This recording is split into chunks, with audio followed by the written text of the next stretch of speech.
There can be a lot of noise surrounding the NFL draft, who the Cardinals should take. Who's that player? Who's that player? Who's that player? Well, I brought on the perfect guest to make it clear as day in under 30 minutes. Let's discuss.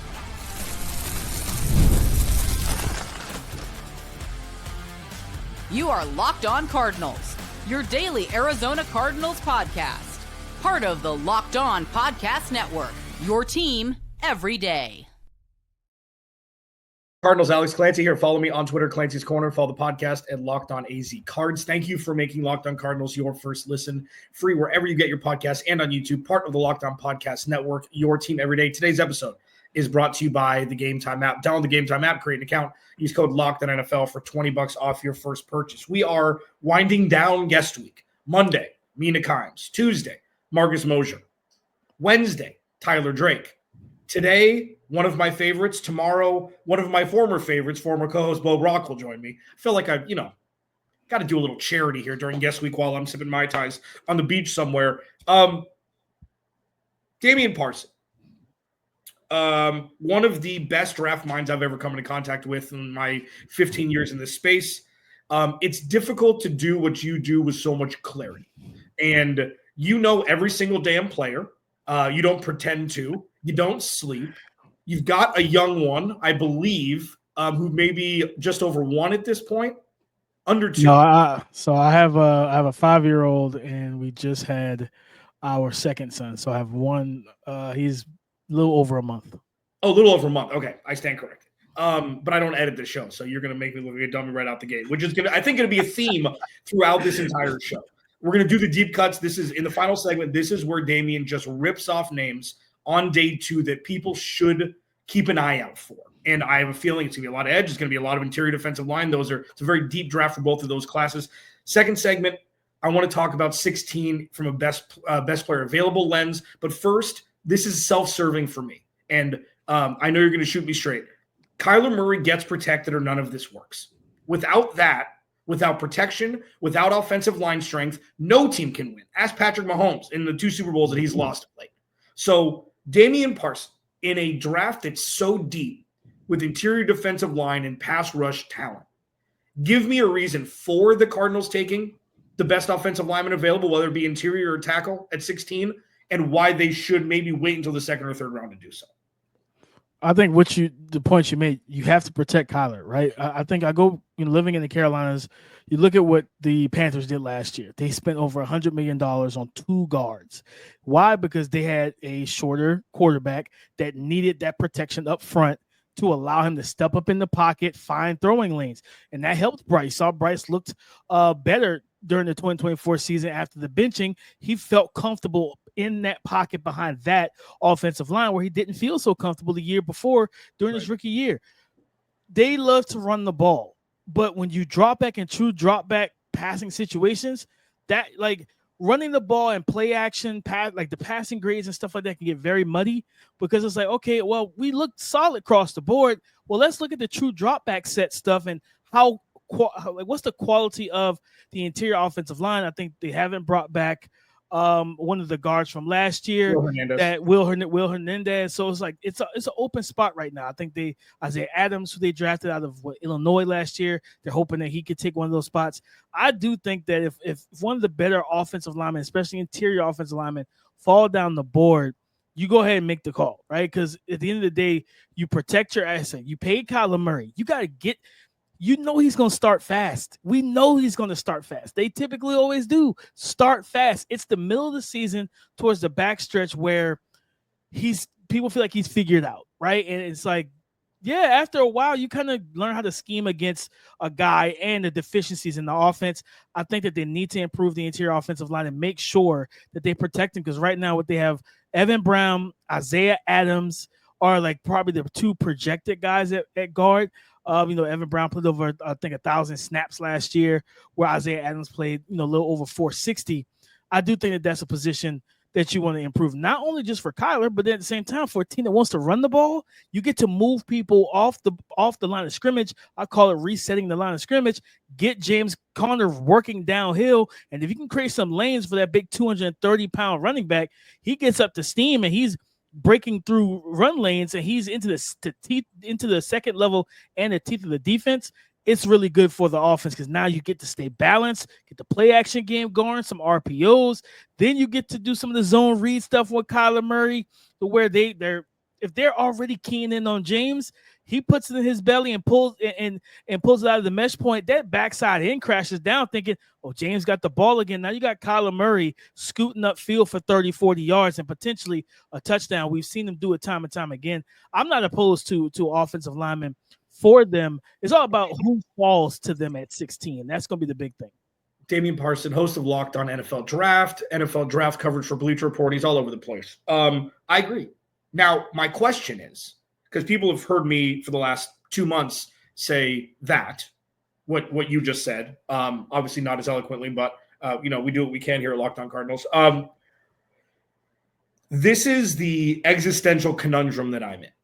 When it comes to Kyler Murray, this could be his last year as quarterback for the Cardinals. And we're not ready to have that conversation yet. I don't think it's going to be the last year. I think that, they've manicured the ecosystem as such to where they're so close to making it complete that it's going to be a non-issue.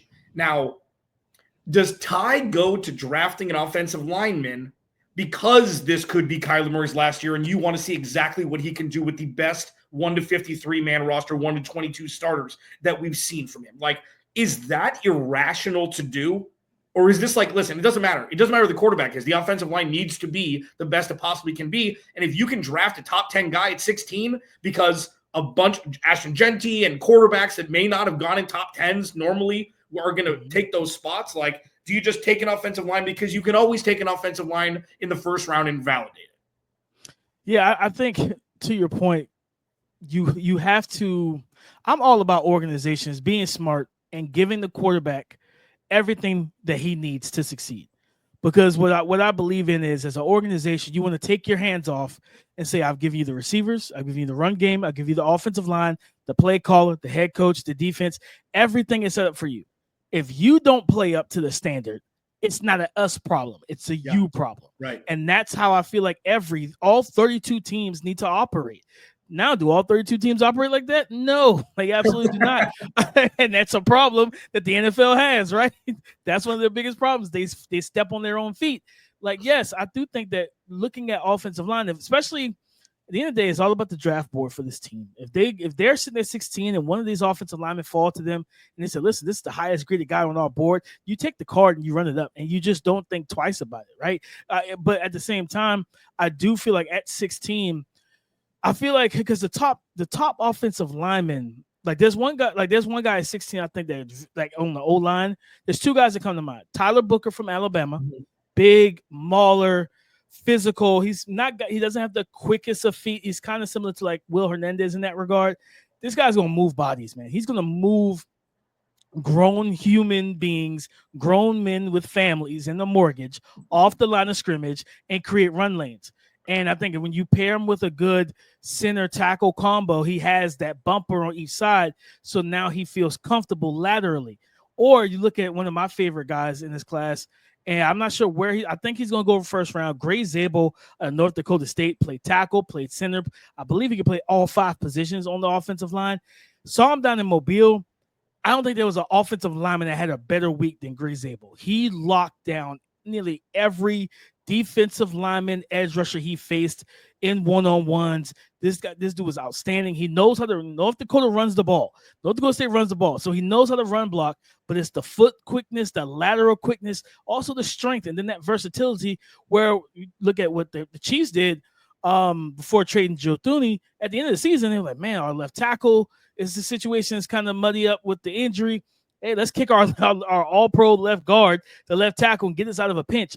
Gray Zable can do those type of things for you. So having you don't really hear this a lot, but offensive lineman, Gray Zable is an offensive. To me, he's an O-line chess piece where you slate him inside, but you know that he can give you starting reps at tackle if you need him to. If somebody goes down, he can kind of be that swing tackle for you. So I think if they wanted to go O-line, I would look at Tyler Booker, especially from the run blocking standpoint. I think from a pass blocking standpoint, it's Gray Zable. I think Gray Zable will be absolutely like a home run hit at 16 if they go O-line, especially on the interior, to help Kyler Murray feel comfortable stepping up in the pocket. Damian Parson, host of Locked On NFL Draft, an absolute encyclopedia when it comes to draft day and draft ramp up. I'm going to pick his brain on best player available at 16 if it's not offensive line next.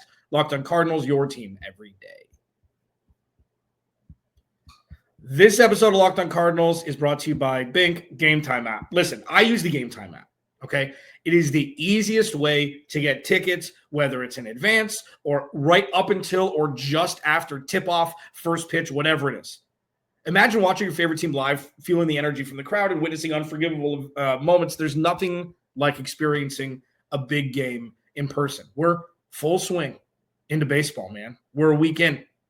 The NBA, full swing. We had the sports equinox last week, man. Like, this is the time to take advantage of the Game Time app. They've got an entity called Game Time Picks. It's a curation that makes it easier to find better value for tickets to sports, concerts, comedy, theater, etc. My favorite part of the Game Time app is the seat view portion of it. You click on a section and a seat for whatever venue you want to go to, and you can see a panoramic view of your view from those seats before you buy the tickets. You take the guesswork completely out of buying tickets with Game Time. Download the Game Time app, create an account, use code LOCKEDONNFL for $20 off your first purchase. That's LOCKEDON NFL for $20 off. Download Game Time today. Last minute tickets, lowest price guaranteed. Damian Parson joining me here, Locked On Cardinals guest week. Day 4. I'm on vacation. I'm not even in my room right now. Let's just shatter the fourth wall multiple times. I don't care. I don't ever take vacation. Dave, you actually kind of you answered a question that I haven't asked you yet. My biggest fear is not having depth behind Yalta Froholt at center, who has been an absolute vision since coming over. One of the more, just under the radar signings a couple years ago, and he's been a stud. And what the Cardinals have struggled with is the interior, namely on the left side of the offensive line for years. I mean, Justin Pugh was great, but he couldn't stay healthy. And then, they haven't really had anybody to supplant him. I knew how high you were on Paris Johnson Jr. We talked about that before he got drafted. He's going to be the mainstay on the left side. And having a guy who could play center, who could play left guard, who could play right guard, who could play right tackle if need be, if Jonah Williams, doesn't come back for week 1, that would be an absolute home run for the Cardinals at 16, even if it's a little bit higher than what people would do. He ain't going to be there at 47 when the Cardinals pick next. Look at who the Cardinals need at the time of pick and not where other people rank them. Now, say it's not O-line.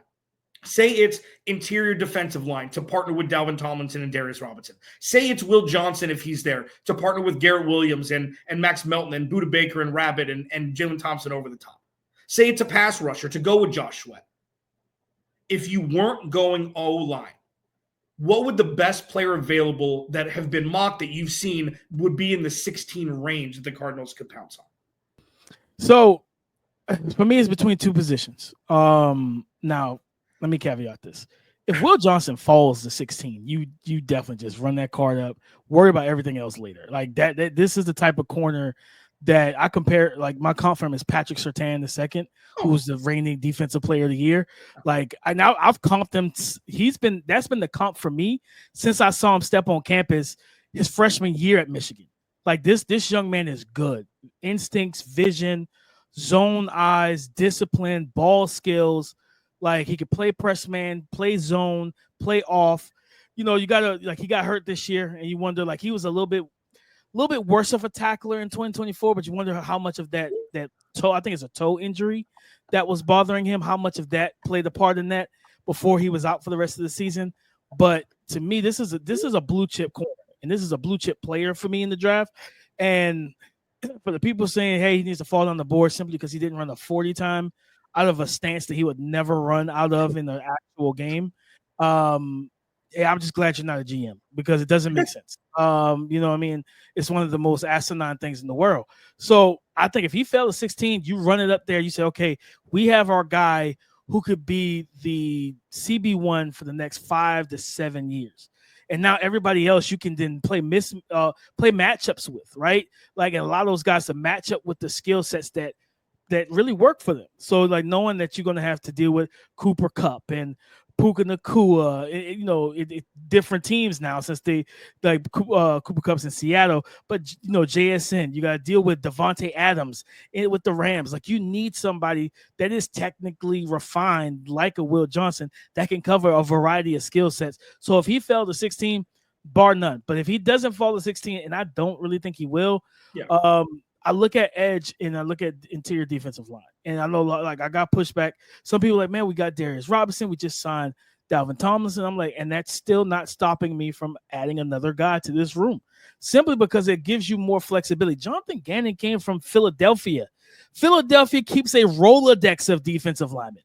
Like they just can flip the page and they have it's at times when you feel like you're watching Georgia all over again, not just because they have Georgia Bulldogs, because they can go and do a submarine lineup and send the starters off and rotate 4 fresh legs on the defensive line that can get their starters a break. Like you need to have guys like that. So a guy that comes to my mind at the interior defensive line spot is Walter Nolan out of Ole Miss. This guy's 6'3", 305 pounds. When you watch the tape, you see a guy that they used. Ole Miss's defense was a very slant heavy defense. They had him just kind of, hey, Walter, go blow up the center. And he did that a lot. Two gapping, different things like that. But he's 305 pounds. He said at the Senior Bowl, I am a 3 tech or a 4-eye.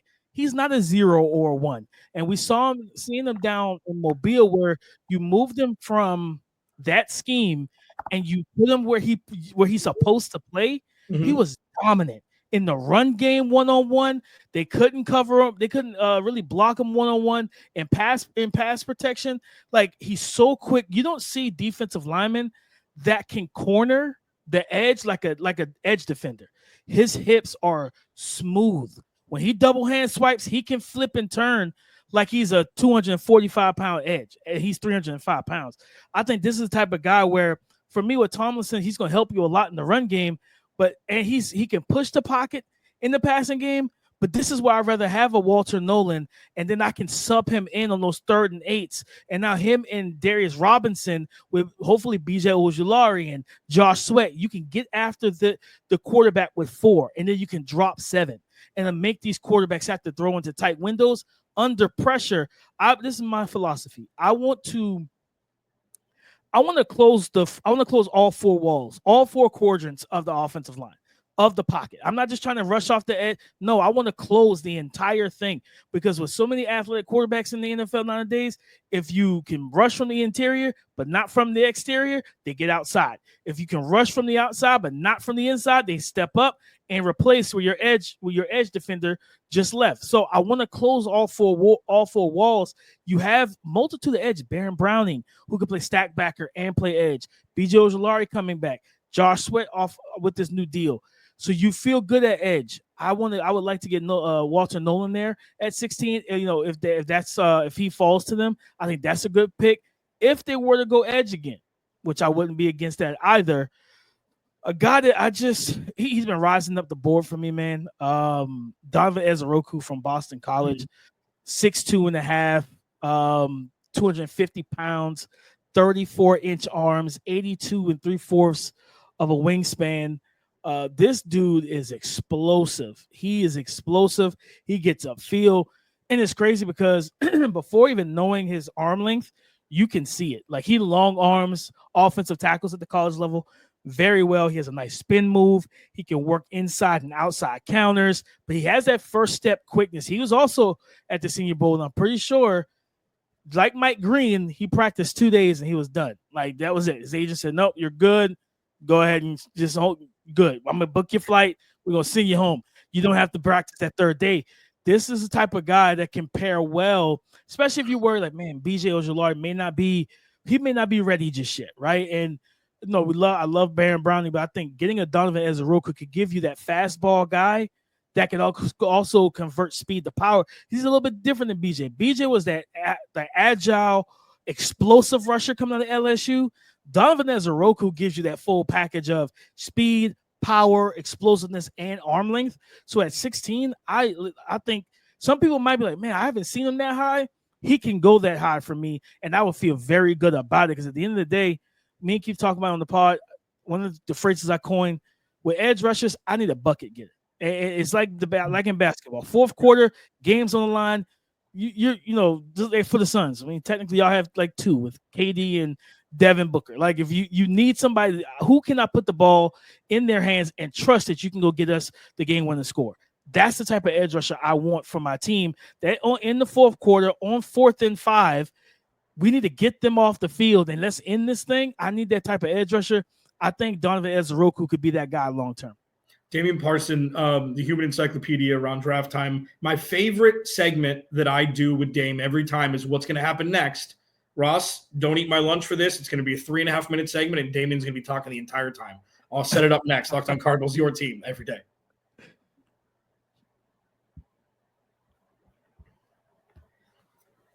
Please go to the YouTube channel, search Locked On Arizona Cardinals, hit the subscribe button, turn notifications on, man. We are ramping up. We're getting close. And from everything we've seen from the first 2 segments with Dame Parson from Locked On NFL Draft and Bleacher Report covering the NFL Draft there as well, is the Cardinals are in a good spot. 16, 13, 18, they're in a good spot. Doesn't matter. You can trade back, still be in a good spot. Trade up, still be in a good spot. They have the world is their oyster mentality going into the draft. And that's something that's kind of foreign around these parts, at least over the last 10, 15 years. So, Dame, this is the onslaught that I've been waiting for. After day 1, day 2, day 3, where smart people like yourself and others have said, this draft can be had between 25 and 75. This isn't just a top-heavy draft. This isn't just, anything specific to that. There's meat on the bone well beyond round 1. Give me some of your favorites. I mean, you don't have to give me 100. Give me just a couple that you've seen over your time, whether it be Senior Bowl and Mobile, wherever it is, that Cardinals fans should perk their ears up and keep an eye on. One thing that for me with the Cardinals, I think, and I had a conversation with some Cardinal fans on Twitter about this. You have Marv, you have Trey McBride. I still want an explosive vertical threat receiver in this class. And you're talking about day 2 guys. I love Jalen Noel, the receiver out of Iowa State, 5'10" and a quarter, 194, ran 4.39 with a 1.5, 110-yard split, jumped 41.5 inches in the vertical with 11.2 broad at 5'10". You know what I mean? Like, he's explosive. You're talking about the slot fade. This dude runs really good routes. And I comped him to me, is a juiced up version of Christian Kirk, where, like in the slot, he's going to win. He can give you some stuff as that movement Z receiver, but in the slot, you run that slot fade off of play action because you've been running the ball well enough. You get that single high because they want to rotate that strong safety in the box for some extra run help. Boom, you're in 11 personnel, play action, and throw that slot fade. We know that when Kyler's on, he's one of the better ball placement deep throwers in the game. That's been his bread and butter since he got to the league. And then also, I want to get a guy that pairs well with Marv and Trey McBride, to where he gives you a little different element to the offense, where those guys could be the high volume, the possessions type of guys. We know Marv could take the top off the defense. He did that on vertical routes, the deep horizontal stuff like that. But getting a guy that can run, just take that really just unbridled speed. I look at Jalen Noel. I look at Isaiah Bond as another guy, and especially with the creativity offensively from a play calling standpoint, with Kyler being in the shotgun, getting some pistol. You can use the orbit motion, the orbit return. You can do just a jet sweep pop pass. Like, you could do different things with Bond, but he is a good route runner with 4.3 speed up. 4.3. I think he ended up running at his pro day. He might have run faster than he did at the combine. I think at the combine he ran 4.39. I think he might have gotten close to 4.2 at his pro day, or low 4.3s. This dude has speed, acceleration, burst. I think just at the receiver position, I would look at either Jalen Noel or Isaiah Bond, especially like that second round, early third round range. But if they wanted to wait a little bit later on day 2, I do look at this is a guy, different body type, but Savion Williams out of TCU, a 6'3", 220-pound guy who ran a 4.48. He's got speed, explosiveness, and burst like during the games where he could take the top off the defense. Also, he's got a little of the Debo Samuel usage. TCU put him in the backfield. They ran angle route with him. They ran wildcat quarterback with him, and he took it, I think, 40 or 50 yards for a touchdown. Like he's got an innate feel for space and defenders, really good just versatility and a versatile skill set with the ball in his hands. I think that's another guy potentially day 2 that they can go. I mean, you look at you look at the interior offensive line. I didn't mention this guy, but he could be in the second round if they bypass guard at 16. This is a guy I think they should hope that he's there. Donovan Jackson from Ohio State, 6'3", 5'8", 315 pounds, 33 and a half inch on the arms with an 83 and 3/4 wingspan. He's a first round guard. I just don't know if we get multiple guards in the first round. We might, we'll see. But when his teammate Josh Simmons at left tackle went down in the Oregon game, they flipped him for the first time in his career to playing left tackle. He was not a fish out of water. His worst game was his first start, and that was against Abdul Carter. Mm-hmm. That's a very hard ask to go from guard to tackle and face that guy, in your first start. I think if they saw him a little bit later in the season, he would have had a game plan for him, but he didn't really have an answer for him in that first matchup. But after that, he nearly pitched, I think, almost a full shutout as they made a run to the national championship game. The reason Will Howard could play the way he played in the pocket for Ohio State, he had an offensive line that was kind of ragtag because he had multiple injuries and guys moved around. But when you're a right-handed quarterback and you don't have to worry about your blind side at all, that's a very good thing. And I think putting similar to what I talked about with Greg Zable, having that guy that can play swing tackle goes a long way just in case someone gets hurt, because it is a little bit easier to find a guard in a veteran free agent market midseason if somebody gets hurt rather than trying to find a left tackle. And I think Donovan Jackson could give you the best of both worlds. I think second round, top of the second round or mid-second round where their pick is, absolutely. I think he would be a home run hit on day 2 for this team because not only will he run block, he's a good pass protector as well. So he gives you the best of both worlds. I forgot to mention him in the first segment about at 16 with O-line. But this is a guy that I absolutely think day 2, you look at him, you say, you know what? Just run the card up. I'm good with it. I love it. And you talked about it. This interior defensive line class is absolutely insane in terms of how much depth and different body types that you can get. And a guy that's just kind of been forgotten in a sense is Deion Walker from Kentucky. I think day 2, you're probably going to, so a team is going to get a steal in Deion Walker. 6'7" and 3/8, 331 pounds, like 34 and a quarter on the arm, and then 84-inch wingspan. Like this guy can push the pocket. He's a really good pass rusher at 6'7", like 330 pounds. Like he's got really good hands. The main thing for him, and he played with a back injury during 2024, so it kind of led to some of his issues.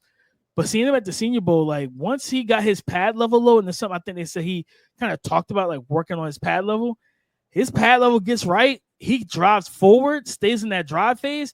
He's going to jolt someone with power and work his way into the pocket, work his way into the backfield for a running back. He knows how to defend the run.